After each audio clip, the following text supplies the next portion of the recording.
வீடியோவில் என்ன பார்க்க போகிறோன்னா ஆழ்வெள்ளி கிழங்கு. இது எப்படி அவிச்சு எடுக்கிறது, இதில் என்ன செய்யலான்றது இந்த வீடியோவில் பார்க்கலாம்.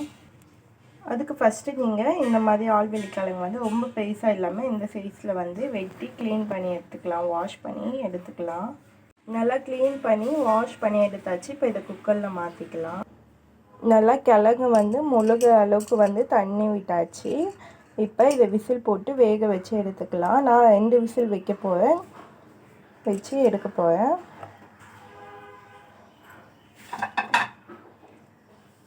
குக்கர் மூடி போட்டுக்கலாம்.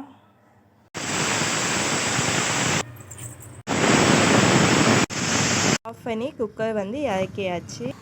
விசில் எடுத்தாச்சு, வெந்துச்சு. நான் வந்து 3 விசில் வச்சேன். நீங்கள் வந்து 2 விசில் அப்படியே சாப்பிட்ற மாதிரி இருந்தால் 2 விசில் வச்சுக்கோங்க.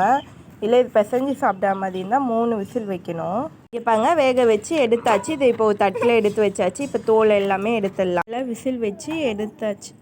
தோல் நீக்கி எடுத்துக்கோங்க. இப்போ இதை நல்லா பிசைஞ்சு விட்டுக்கலாம்.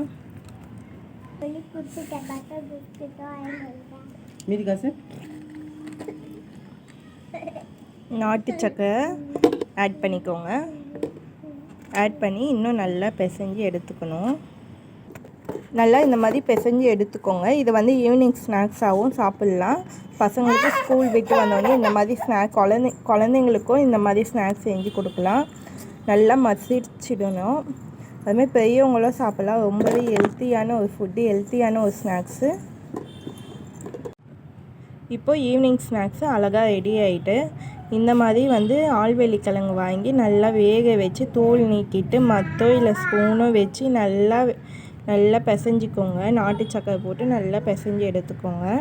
எடுத்துகிட்டு பசங்களுக்கு ஈவினிங் ஸ்நாக்ஸாக கொடுக்கலாம், பெரியவங்களும் சாப்பிட்லாம். ரொம்ப ஹெல்த்தியான ஒரு ஸ்நாக்ஸு, ரொம்ப ஹெல்த்தியான ஒரு ஃபுட்டு. இது கண்டிப்பாக எல்லோரும் ட்ரை பண்ணணும். இந்த வீடியோ உங்களுக்கு பிடிச்சிருந்தால் லைக் பண்ணுங்கள், ஷேர் பண்ணுங்கள், சப்ஸ்கிரைப் பண்ணுங்கள், மறக்காமல் பெல் பட்டனை கிளிக் பண்ணுங்கள். தேங்க்யூ.